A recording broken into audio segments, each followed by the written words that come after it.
Boa noite. Mais uma vez na casa de Deus com o propósito único de aprender e louvar o grande nome do Senhor. Que nós possamos cada dia mais começar aquele propósito no coração de aprender mais da palavra de Deus. Afinal de contas, existe uma frase que diz que conhecimento é poder. E com certeza, conhecer a Deus nos traz algo muito mais que poder, que é fé. E isso sim é importante. Nós vamos iniciar perguntando para vocês: se vocês em sonho recebessem de Deus a seguinte frase: o que você quer que eu lhe faça? Qualquer coisa que você quiser, eu farei.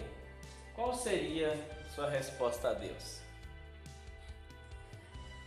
Será que você pediria vida eterna, morte dos seus inimigos, muita fama, muito dinheiro, a conquista de todos os seus sonhos e objetivos? Ou será que você faria como Salomão e pediria sabedoria? Principalmente sabedoria para discernir o certo do errado. Talvez vocês estão pensando aí que nós vamos falar sobre Salomão, mas não. Eu só queria mesmo refletir.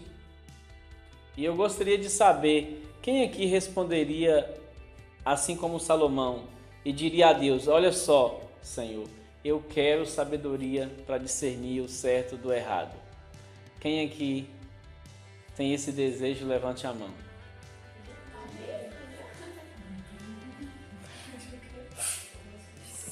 Será que nós pediríamos isso mesmo? Essa é justamente a pergunta que nós vamos aprender. Será que eu estou sendo coerente com o que eu falo? Porque muitas vezes a gente fala que, olha, eu pediria sabedoria. Mas será que nós estamos buscando a sabedoria? Sabe por quê? Porque Deus, Ele está dando para nós a sabedoria. Está dando para cada um de nós. E está tão fácil, tão disponível como nunca antes esteve. Eu nem sou tão velho, mas eu lembro que na minha época, para a gente aprender uma coisa nova, a gente tinha que ir na biblioteca. Não sei quantos aqui já foram em uma biblioteca.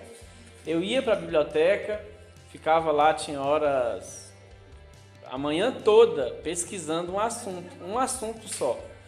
Hoje está tão fácil aprender as coisas que você consegue em uma manhã aprender talvez uns 10 ou 15 assuntos que antes era possível apenas um, talvez, no mesmo espaço de tempo.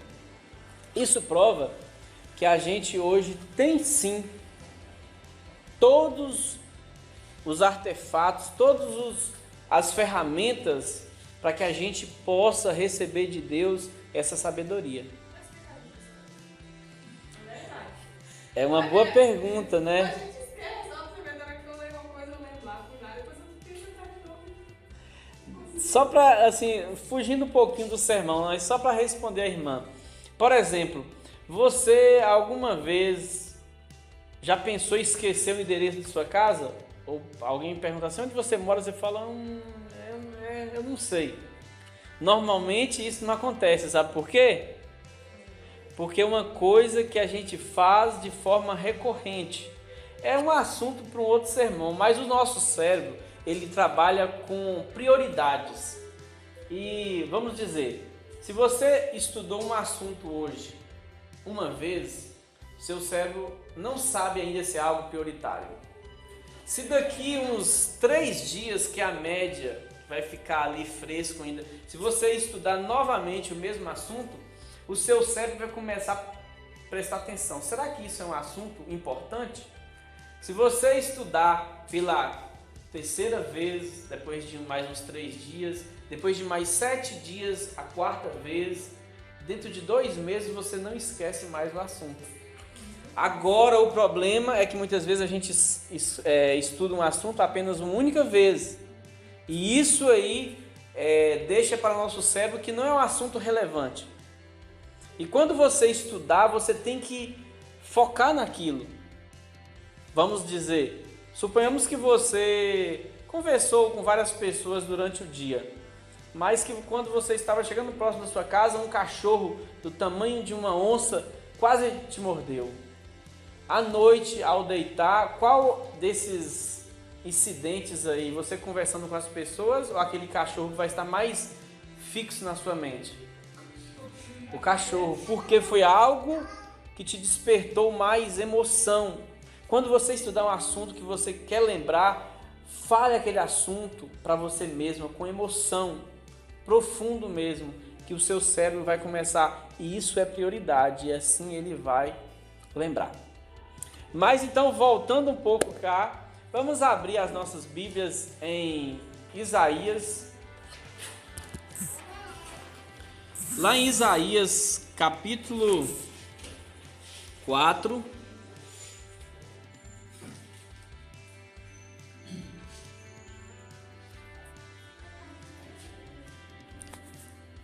O versículo 1. Isaías, capítulo 4, versículo 1. Quem sentiu o desejo aí, pode ler. 7 mulheres naquele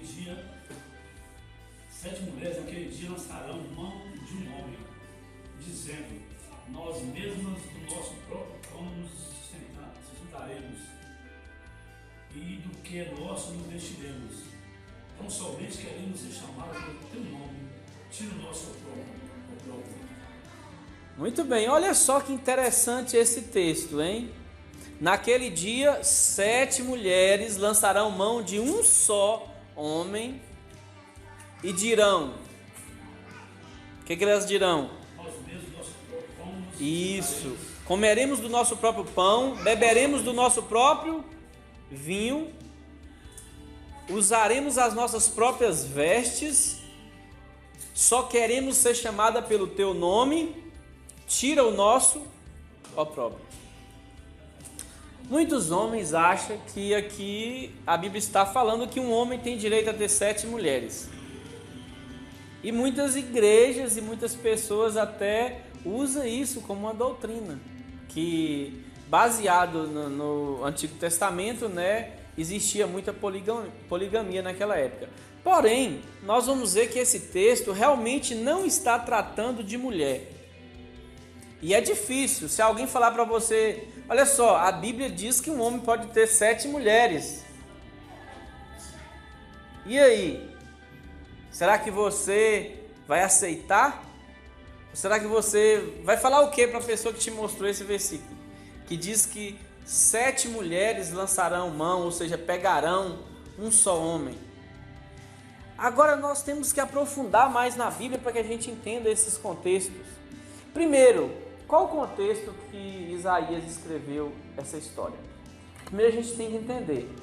Nessa época, o povo de Israel, como quase sempre, né, eles estavam se pervertendo, fazendo coisas erradas, e nas guerras eles estavam perdendo as batalhas, porque o povo de Israel, sempre quando eles estavam longe de Deus, eles ganhavam ou perdiam as batalhas? Perdiam.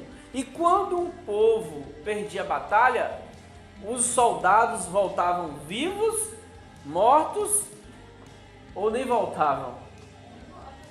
Nem voltavam. Normalmente poucos voltavam da guerra. E o que acontece é que naquela época muitas mulheres ficavam viúvas. E na época lá as mulheres viúvas eram tidas como, por dizer assim, uma mulher fácil. Talvez no nosso linguajar hoje. Seria uma mulher muito assim, desprovida e qualquer um fazia o que queria e tudo mais. Tinha valores, né? Não tinha valor nenhum. Era uma vergonha para alguém perguntar: quem é seu marido? E aí a mulher falava: eu não tenho marido. Então, por esse motivo, as mulheres daquela época, elas começaram a aceitar que um homem tivesse mais do que uma mulher.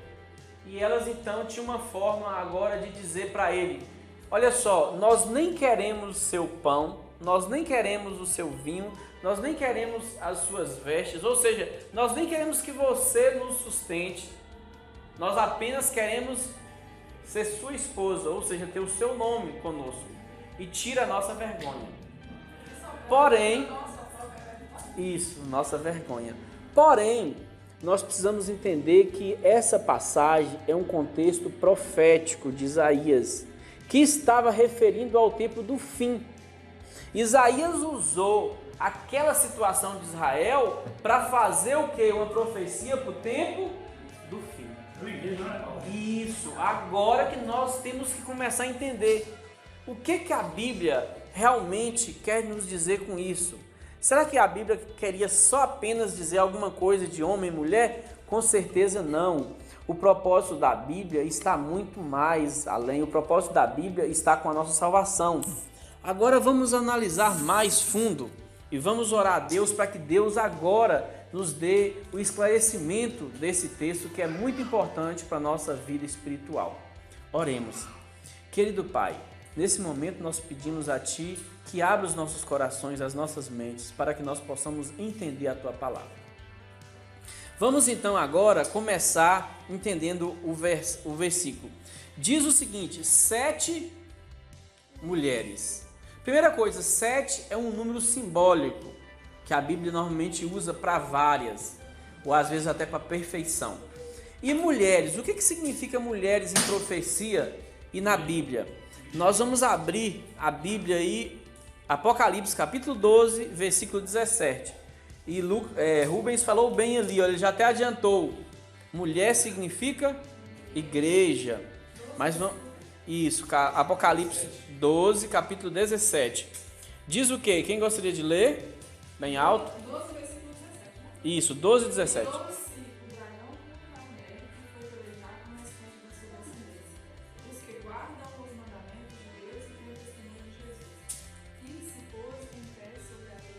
Isso. Diz claramente que o dragão... Quem é dragão também?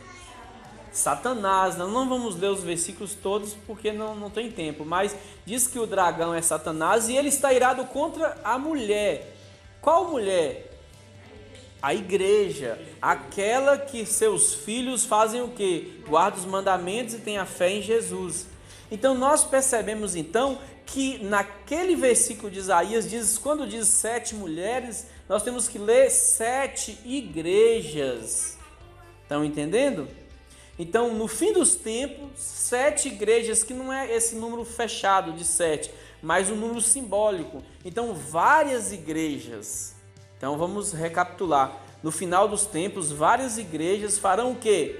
Lançarão mão de um só homem. E homem, na Bíblia, ou noivo, o que será que significa? Isso, Cristo. Apocalipse, capítulo 1, versículo 13. Só para que a gente possa aprofundar mais. Apocalipse 1, 13 diz o quê? E no meio dos 13? Isso, 1, 13. E no meio dos... candeeiros, semelhante ao filho do homem, com vestes talares e cingido à altura do Isso. Isso. Então, o homem, quem é o filho do homem, ou seja, o primordial, o primogênito, filho do homem, quem é ele? É o próprio Jesus. Então, quando diz 7 mulheres lançarão mão de um só homem, queria dizer basicamente que muitas igrejas iriam se apossar o quê? Do nome de Cristo, ou seja, iria dizer: eu sou esposa de Cristo, eu sou esposa do homem, do filho do homem. E diz mais lá em Isaías, que elas dirão para ele: nós o que? Não queremos o vosso pão. Ou diz: nós queremos usar o nosso próprio pão. O que será que a Bíblia diz a respeito de pão? Lá em Marcos 14, versículo 22.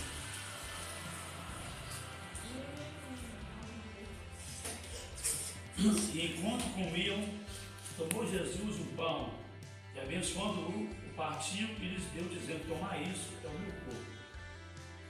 Isso. Então você percebe claramente que o pão representa o quê?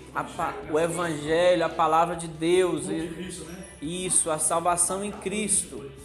Então, essas igrejas que se dizem mulheres, no caso, né, ali, de Cristo, do homem, elas falam: nós não queremos o quê? Seu pão. Em outras palavras, o quê? Sua palavra. Em outras palavras, os seus princípios, os seus mandamentos. De uma forma mais direta assim, nós não queremos nada das suas doutrinas. Nós queremos o que? As nossas próprias doutrinas. A Bíblia ela representa muito ela mesma, né, como o pão da vida. Nós conhecemos muitos versículos que diz o quê? Que a palavra de Deus é o pão da vida. E isso é uma verdade. Mas essas mulheres dos finais dos tempos, que seriam as igrejas dos finais dos tempos, iriam estar querendo alguma coisa com a Bíblia? Não. Isso que a palavra está querendo dizer. Que elas não estariam nem aí para a palavra de Deus, nem aí para o pão de Jesus. Elas também não estariam nem aí para o quê? Para as suas vestes. Será o que representa as vestes? Vamos ler lá em Apocalipse. Isso. Apocalipse 3, versículo 18. Aconselho-te que de mim compres ouro refinado pelo fogo, para te enriqueceres, vestiduras brancas para te vestires, a fim de que não seja manifesta a vergonha das nudez, e colírio para ungir os seus olhos, a fim de que vejas. Isso. Como o Rubens disse, nós temos que entender que as vestes é a justiça de Cristo. Por que a gente usa veste? É para esconder a nossa nudez, a nossa vergonha. E se Deus olhar do céu para qualquer um de nós e não fosse o manto da justiça de Cristo, nós estaríamos todos perdidos. Com certeza, entendeu? Nós não receberíamos a benevolência que Deus tem para conosco.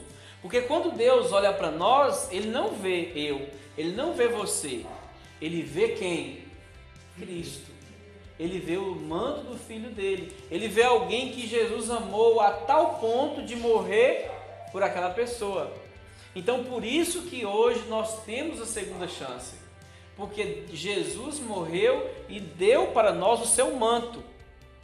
A palavra manto, né, significa justamente o reconhecimento. Tudo que tinha direito, tudo que Jesus tinha direito, como uma pessoa perfeita, como alguém assim que fez tudo de forma serena, de forma perfeita, de forma mansa, ele fez o quê? Doou para nós. É como se alguém chegasse para você e falasse assim: olha, para você entrar numa festa, você precisa ter o ingresso. E naquela época, o ingresso era roupa.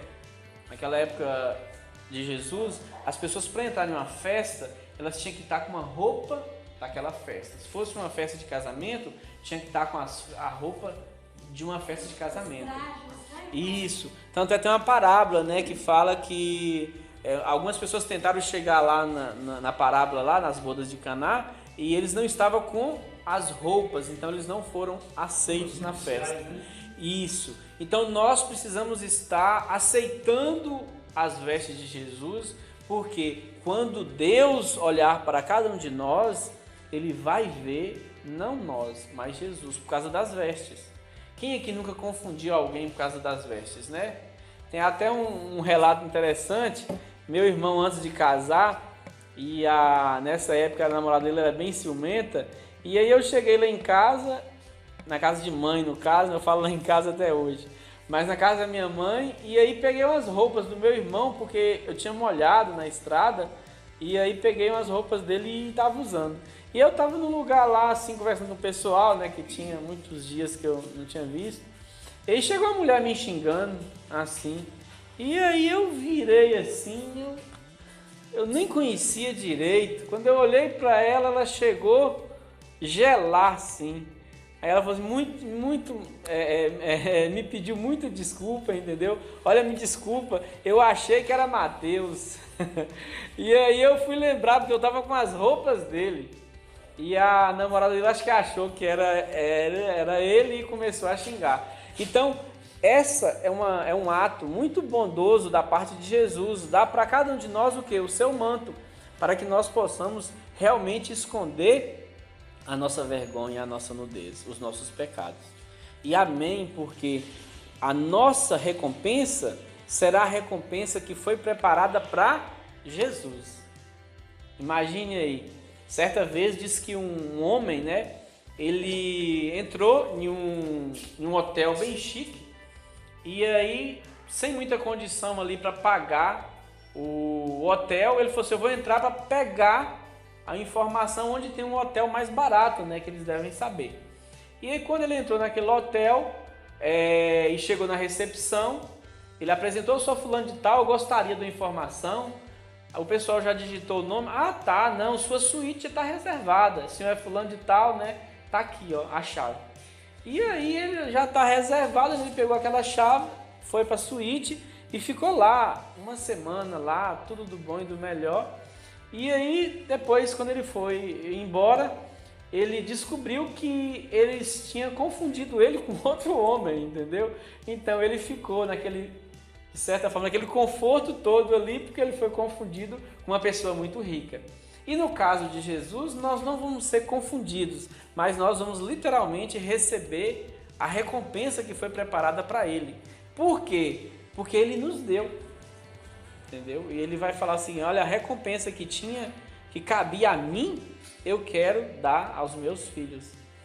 E nós precisamos estar conhecendo essas histórias, porque muitas vezes o nosso tempo passa e nós estamos aprendendo pouco. E não é questão de, por que Salomão desejou sabedoria, deve ter sido 1000 maravilhas, deve que ele fez assim, começou a saber de tudo. Não. Salomão recebeu a inteligência, mas o conhecimento ele foi o quê? Adquirindo à medida que ele foi estudando. E você sabia, lógico que não é algo preciso, mas nós usamos menos de 3% do nosso cérebro. Isso significa que Deus também deu para cada um de nós, talvez a mesma inteligência que ele deu a Salomão. Só que nós precisamos o quê? Focar. E Salomão não era perfeito com sua inteligência. Não era tão perfeito que, como a gente sabe, né? Ele acabou cometendo vários deslizes na sua vida. Ele acabou se acomodando demais, talvez, com seu conhecimento e se exaltando também com a sua sabedoria. Isso prova que nós precisamos estar atentos. E o conhecimento, ele precisa ser algo adquirido. Alguém pensa assim, eu já pensei isso. Eu não vou nem estudar, porque lá no céu é só a gente fazer assim, ó, e a gente vai saber de tudo. Será que você também não já pensou isso? E se eu te falar que não vai ser assim no céu? Lá você vai ter que estudar também. Lá você vai ter que pegar os livros e ler também. Lógico que vai ter facilidades, o nosso cérebro vai ter menos bloqueios, né? Ou seja, lá a nossa capacidade vai ser turbinada, mas nós ainda... Isso.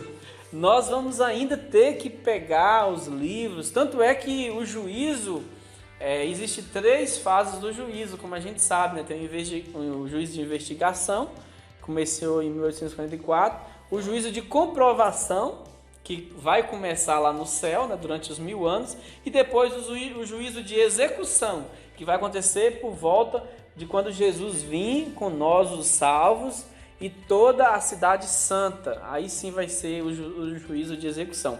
Mas no juízo de comprovação lá no céu, o que vai acontecer? Diz que abriram-se os livros e os salvos o quê? Julgaram.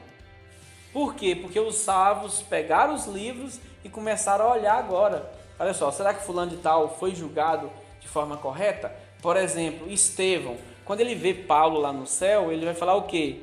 Será que Deus julgou esse cara certo? Porque esse cara mandou me matar. E ele está aqui no céu. Eu vou dar uma conferida, né? Ele vai lá pegar o livro da vida de Paulo e vai olhar tudo. E no final ele vai ver. O veredito de Deus em salvar Paulo está correto? Claro, mas o quê? Porque ele vai ver tudo o que aconteceu. Paulo era realmente aquele perseguidor. Mas depois que ele caiu do cavalo, ele se transformou em um grande evangelista, em um grande discípulo de Cristo. E aí Estevão, sim, vai ter na sua mente a sabedoria e a tranquilidade de dizer: Deus foi, é e sempre será justo. O qual foi o rei que mandou serrar Isaías no meio? Não lembro o nome não. Ezequias. É. Ele converteu também. Então, com certeza, vai ter várias coisas interessantes lá no céu. E nós vamos estar o quê? Estudando isso. E nós temos que começar a gostar de estudar aqui na terra, porque lá no céu vai ser uma continuação. Imagina que lá você vai ter todas as ferramentas do mundo para concluir as pesquisas que você sempre sonhou em concluir e talvez aqui você não tinha. Que nós possamos então, irmãos, lembrar de uma coisa. Assim como Salomão recebeu a inteligência de Deus, nós também estamos recebendo. E Salomão, ele não tinha internet, ele tinha que ler tudo no livro. Hoje nós temos a internet que nos ajuda muito. Isso, é aqueles pergaminhos. E nós precisamos estar usando as ferramentas. Não simplesmente usar a internet como um meio de lazer, mas como um meio de pesquisa, como um meio de aprender coisas novas, como um meio de conhecer mais, para que nossa fé possa crescer cada vez mais em Cristo Jesus. E o meu desejo nessa noite é que todos nós saiamos daqui com o sentimento de que Deus está nos dando aquela sabedoria, aquele conhecimento e dizendo: você só precisa agora praticar. Que a cada dia nós possamos aprender um pouquinho mais e ter fé, porque Cristo sim morreu para nos salvar. E desde já nós queremos lembrar a vocês, quando você lê Isaías, você lembra que no fim dos tempos muitas igrejas irão fazer o quê? Irão dizer: olha só, nós somos de Jesus, só o nome, percebe? Igreja de Jesus, não sei o que lá mais, Igreja dos Santos tal, não sei o que, Assembleia de Jeová, não sei o que, lá. Vocês percebem? Todos os nomes bonitos. São nomes maravilhosos, porém você tem que se perguntar: elas querem a salvação que está vindo da Bíblia? Elas querem as vestes de Jesus? Não. Você pode ver que a maioria das igrejas estão fazendo um comércio e elas nos seus cultos só estão falando de dízimo, de prosperidade, de dar isso e daquilo e dar curas. E se você tem um problema... E as pessoas hoje procuram você não procura realmente a igreja, cada um procura atrás da igreja. Com certeza, as pessoas estão procurando prosperidade. Eu li uma matéria, acho que ontem, que teve um cara aí, não falo falar o nome, né? Mas ele está sendo processado por o feijão do milagre. Ele estava vendendo um pacotinho de feijão por acho que quase R$200, dizendo que era o feijão da prosperidade. Aí tem outros, muitos, como vende a colherzinha pequenininha, diz que é a colher da construção de Deus, vende um pacotinho assim, ó, de cimento abençoado, se você levar ele. Isso, coisas... Olha, máscara invisível, essa é boa porque você não gasta nem com nada. Vocês estão percebendo?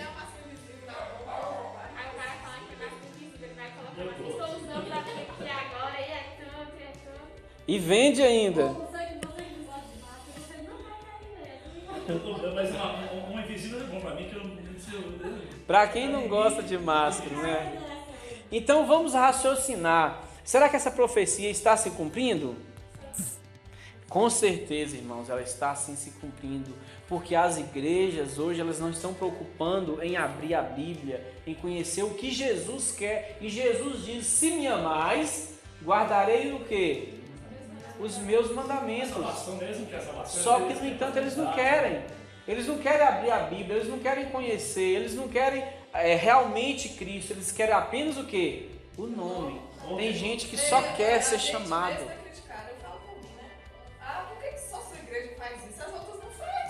Para o sábado ainda fica ali pouco. Muitas coisas que tem. Ontem no estudo lá em casa, nós estávamos falando sobre a volta de Cristo e aí também detalhe, realmente, até nesse assunto de igrejas no mundo. Hoje tem, por exemplo, aí, mais de 2 milhões de denominações. Mas o resumo de tudo é só duas. A verdade é falsa. Você pode ver que todas as religiões hoje que existem no mundo, se você for olhar detalhes, aí você vai, o que a irmã leu, o que ela leu lá em Apocalipse 12, 17. Ele está percebendo dos santos que o nome de Deus. Não, agora é 12, 14. E hoje lá uma mulher e ficará com exceção da sua descendência de uma igreja. Aí, então quer dizer que é uma verdadeira, o armário de Deus, e todas as outras são falsas. Aí, né, eles falam assim, mas por que esse assunto? Eu falo assim, gente, vai que eles vão ler já. Eu estou só seguindo o que está na Bíblia. Eu estou seguindo o pastor, né? Não é que eu estou dizendo, não é que eu sou melhor do que as outras, que eu também, né, sou pecador. Eu tento andar em santidade, mas eu não sou a gente tenta, né, a cada dia andar em santidade, mas não somos santos. Nós pecamos que nem todo mundo, assim, porque a gente corre de pescar, né? Não pecar, não somos Com certeza. Aí eu vou explicando como é que... E nós temos até que mudar um pouco. Normalmente, ontem mesmo um cara me ligou, me oferecendo lá um negócio lá da Caixa, lá, tipo seguro. Aí eu falei com ele, eu falei, eu sou adventista e hoje no sábado eu não faço negócios. Só que aí eu falei, não, isso não está certo. Eu falei, olha só, eu sigo a Bíblia. E a Bíblia me diz para que no sábado eu me afaste de tudo que seja trabalho. Aí eu falei dessa forma com ele, entendeu? Tudo bem, senhor, desculpa, outra hora a gente liga de novo. Eu falei, tudo bem, outra hora vocês me ligam. Então nós temos que não focar muito, eu não faço isso porque eu sou adventista. Não, eu não faço isso porque a Bíblia me impede para não fazer isso aí. Aí uma questão para ele falar isso, né, seguindo aí. Mas como é que você sabe que a Bíblia foi Deus? A Bíblia foi o homem que começa. Como é que você vai seguir uma coisa que o homem fez?